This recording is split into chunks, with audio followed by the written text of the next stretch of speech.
अस्सलाम वालेकुम दोस्तों, तारीख का एक बदतरीन हैकिंग अटैक कल हुआ है। और आप जानते हैं बाइबिट एक्सचेंज के ऊपर ये अटैक हुआ है। 1.4 बिलियन डॉलर के इथीरियम को वहाँ से चुराया गया है।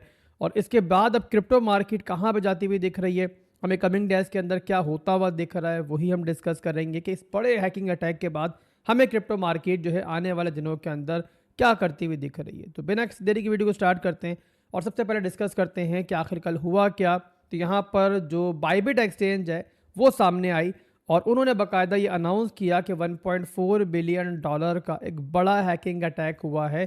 और ये हैकिंग अटैक किया गया है नॉर्थ कोरियन ग्रुप लजारिक्स की तरफ से। ये वही ग्रुप है जिसने पहले वजीरिक्स के ऊपर हैकिंग अटैक किया था और उससे पहले रेडियंट कैपिटल हैक का अटैक भी इन्होंने ही किया था। और ये सिर्फ यही नहीं बल्कि लास्ट ईयर जो ऑक्सी इन्फिनिटी के ऊपर अटैक हुआ था वो भी इन्होंने ही किया था। यानी सारे बड़े बड़े अटैक जो है ये करते हैं। और यहाँ पर अभी तक इनके किसी भी हैकिंग अटैक के नतीजे में जो भी क्रिप्टो चुराई है इन्होंने वो कभी भी रिकवर नहीं हुई है।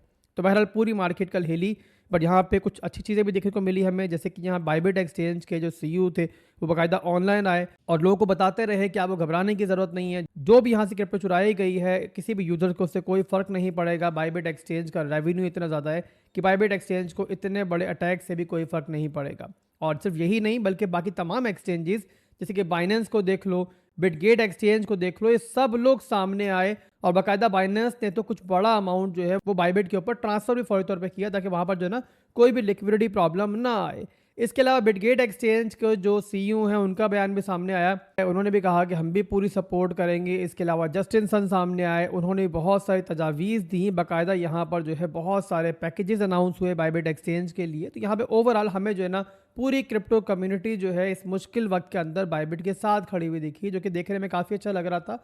और इसी वजह से मार्केट भी जो है हमें फौरी तौर पे फिर रिकवर भी होती हुई दिखी। डंप आया था बिटकॉइन के अंदर भी, इथीरियम के अंदर भी, बट बहरहाल फौरी तौर पे रिकवरी भी दिखी है। इसके अलावा जो मज़ीद डिटेल्स मौजूद हैं हमारे पास वो भी डिस्कस कर लेते हैं। तो ओवरऑल जो हैकिंग अटैक हुआ है लगभग 1.4 बिलियन डॉलर का हुआ और इनके कोल्ड वॉलेट से हुआ। और जिस तरीके से किया गया वो खुद में बहुत बड़ी महारत थी और जिन्होंने किया है वो बड़े मशहूर लोग हैं। नॉर्थ कोरिया का एक हैकर सब ग्रुप है और लजारस ग्रुप के नाम से इनको जाना जाता है। और कहा जाता है कि नॉर्थ कोरिया की जो गवर्नमेंट है वो इनको सपोर्ट करती है। और इन्होंने क्या किया कि इथीरियम यहाँ से चुराए हैं और उनको जो है ना फौरी तौर पर बिटकॉइन में कन्वर्ट करना भी स्टार्ट कर दिया है। यहाँ पे ये बात मैं ऐड कर दूँ कि फिलहाल के लिए बाइबिट एक्सचेंज ने जो पूरे का पूरा रवैया दिखाया है, जो पूरे का पूरा एक एक्शन लिया है, जिस तरीके से वो सामने आए हैं, अपने यूजर्स के साथ खड़े हुए हैं, तो बाइबिट एक्सचेंज मेरे हिसाब से इस पूरे मामले को हैंडल करने में कामयाब हुआ। यानी कि फर्ड जो आई थी उसको ज़बरदस्त तरीके से इन्होंने जो है वो यहाँ पे कवर कर लिया है। और अब जो है कहा जा रहा है कि सब कुछ बाइबिट एक्सचेंज के ऊपर नॉर्मल हो चुका है। तमाम विड्रॉल जो है वो भी यहाँ पे प्रोसेस कर दिए गए हैं। तो ये ओवरऑल सिचुएशन है अभी की मार्केट की। और इसके बाद हमने देखा कि बिटकॉइन जो है वो डंप हुआ था। और आपको याद होगा कल की वीडियो के अंदर हमने डिस्कस भी किया था कि बिटकॉइन जो है वो ऑलरेडी अपने रेजिस्टेंस एरिया के मौजूद है और वैसे भी रिजेक्शन यहाँ मैं एक्सपेक्ट कर रहा था। और बहरहाल इस फर्ड की वजह से जो रिजेक्शन है वो काफ़ी जल्दी आई और सिंगल सिंगल कैंडल्स के अंदर हमें जो है बिटकॉइन डंप करता हुआ दिखा। बट यहाँ पे बताया जैसे कि पहले मैंने आपको कि जिस तरीके से मार्केट डंप हुई थी वैसे ही हमें जो है अब रिकवरी होती हुई दिख रही है। और डंप होना स्टार्ट हुई थी बहरहाल मार्केट यहाँ पे 99,000 से, जो कि रेजिस्टेंस एरिया था, हमने कल डिस्कस भी किया था। और उसके बाद मार्केट पहुंची थी, बिटकॉइन पहुंचा था 94,800 के लगभग, वहां से वापसी हुई है। और अभी के लिए बहरहाल जो इंटरनल स्ट्रक्चर है वो यहाँ पर जो है फिलहाल भी इंटैक्ट है। बहरहाल अभी दोबारा बिटकॉइन ऊपर जा रहा है तो आपने जहन में रखना है कि स्टिल ये हमारा जो है ये रेजिस्टेंस एरिया ही है फिलहाल के लिए।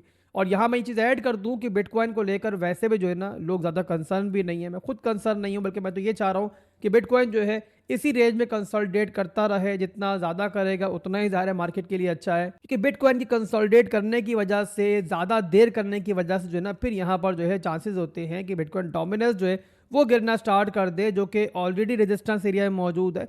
तो बिटकॉइन डोमिनेंस गिरेगी तो इसका मतलब कि ऑल्ट कॉइन्स परफॉर्म करेंगे।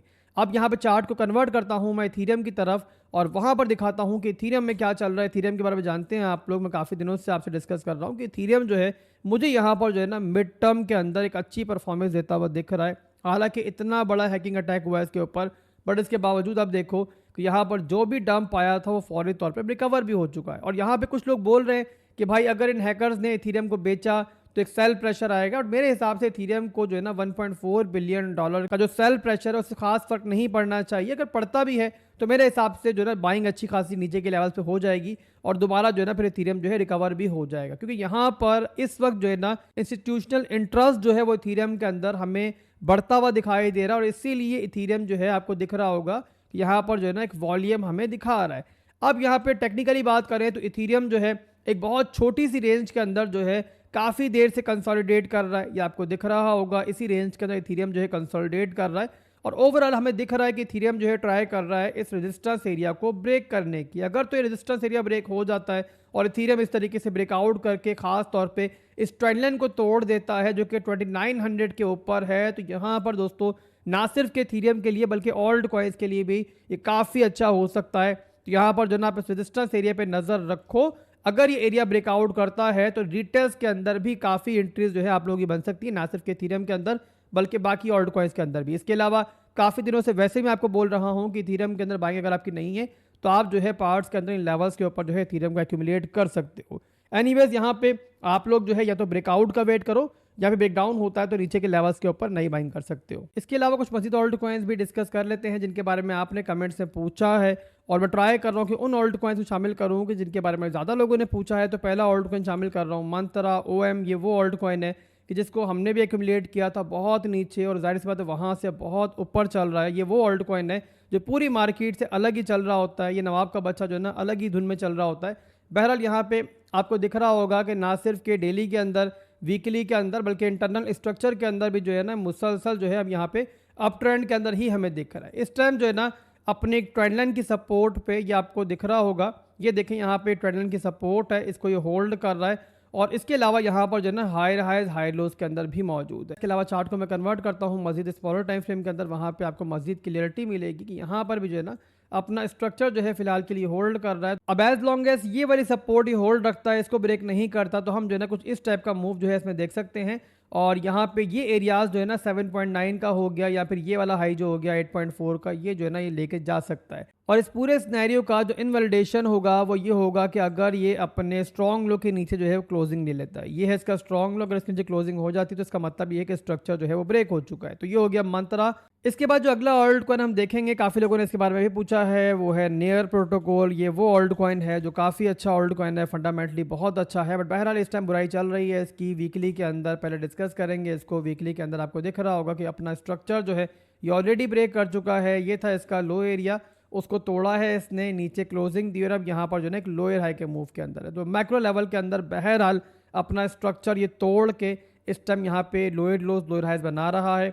बट एक बात याद रखें कि जब भी ऑल्ट कॉइन्स के लिए मार्केट अच्छी होगी, यानी कि डोमिनेंस बिटकॉइन की गिर रही होगी और इथेरियम पंप कर रहा होगा सबसे इंपॉर्टेंट, तो ये ऑल्ट कॉइन्स, इस टाइप के ऑल्ट कॉइन्स जो है आपको अच्छी रिकवरी देते हुए दिखेंगे।